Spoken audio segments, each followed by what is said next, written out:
In my opinion, really briefly, in a nutshell, any type of business, whether it's product-based or service-based or even nonprofit organizations, they kind of fall into a four-step system, if you will. So the first thing is the brand positioning. How do you want to position yourself? What is the purpose behind the brand or the company? What two or three specific characteristics do you want to be remembered for? Do you want to be known for? I'll give you an example. If I say Walmart, right, you're probably automatically thinking low prices and immense selection, right? And if I said Rolex, you're probably thinking to yourself, well, very luxurious, expensive, quality craftsmanship. And so that is kind of brand positioning. So to me, the very first part of that is, let's figure out what that brand positioning for you, like how you would like to be known.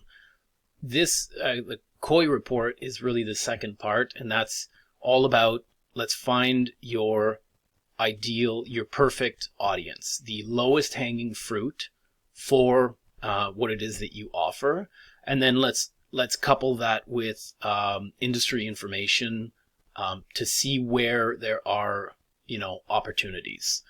After that, step 3 is really about how do we create an irresistible offer for that very perfect audience that we've just discovered based on the information that we've just uncovered. How do we make them an irresistible offer? And then finally, it's phase 4 is just about okay, how do we let them know?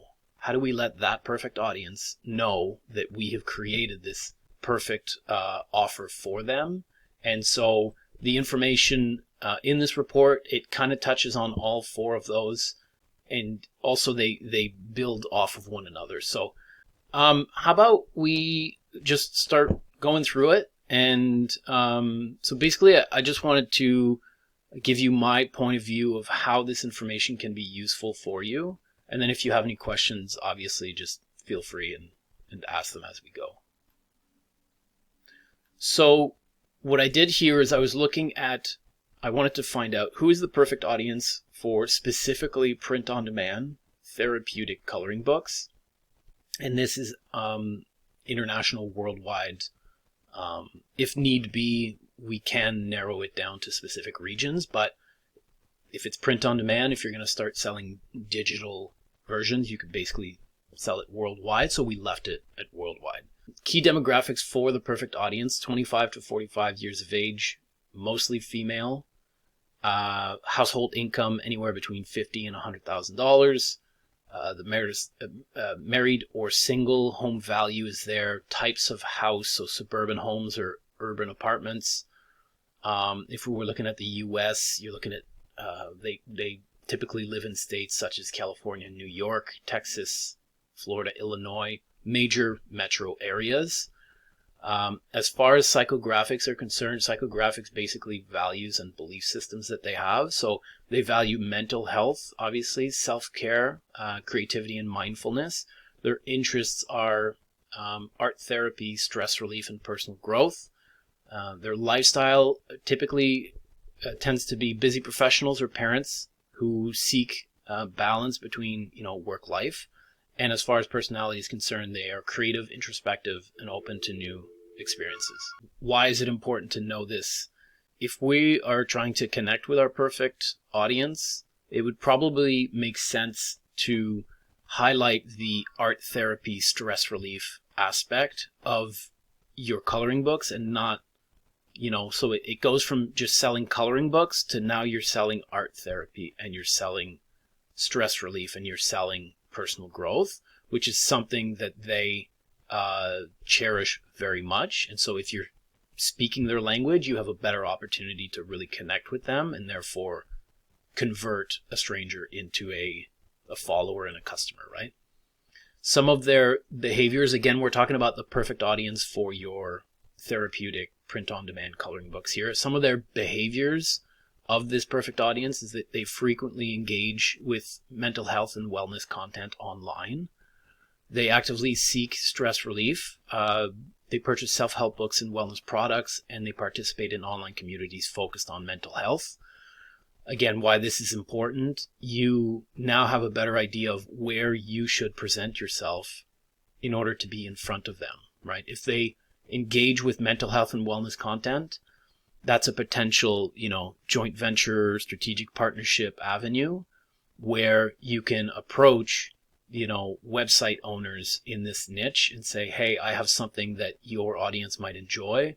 How about we work out some sort of a deal where I can advertise on your site so that, we're basically going to be in front of the perfect audience.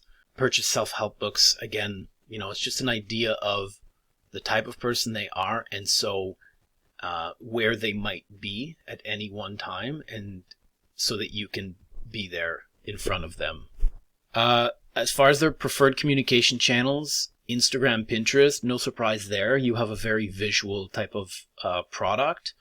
Instagram and Pinterest are huge for visual content, much more than I'd say, Facebook or something like that. So if you were to, let's say, create content, you wanted to distribute content or anything like that, Instagram, Pinterest are definitely good places to start, as well as email, some podcasts, and some wellness blogs. So just, again, more areas for you to be in order to intercept them, to be able to be in front of them.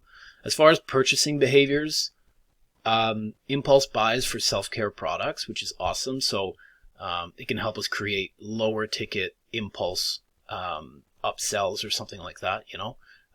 You just purchase, let's say, a 12-page. How about an extra 12 pages for 60% of the original cost? And you might actually get that because we know that impulse buys for them is a thing, right? So it's just another way of delivering more value, all while increasing profits. They are responsive to limited time offers and seasonal promotions, which is awesome, because during certain seasons, during certain holidays, I'm sure you can have certain themed coloring books, which is awesome, and then have a somewhat limited time offer to try to sell those during that season, and they will respond very well to it. From the research, the average order value is $30 to $50. So at any one time, when one of this perfect audience member wants to make a purchase, they will spend anywhere between $30 and $50 at a time. So this gives us an idea of how to price our products and what type of do we make a bundle for a higher price point than just a single? And if so, if it falls between the $30 and $50 range, there's a high likelihood that they would purchase it.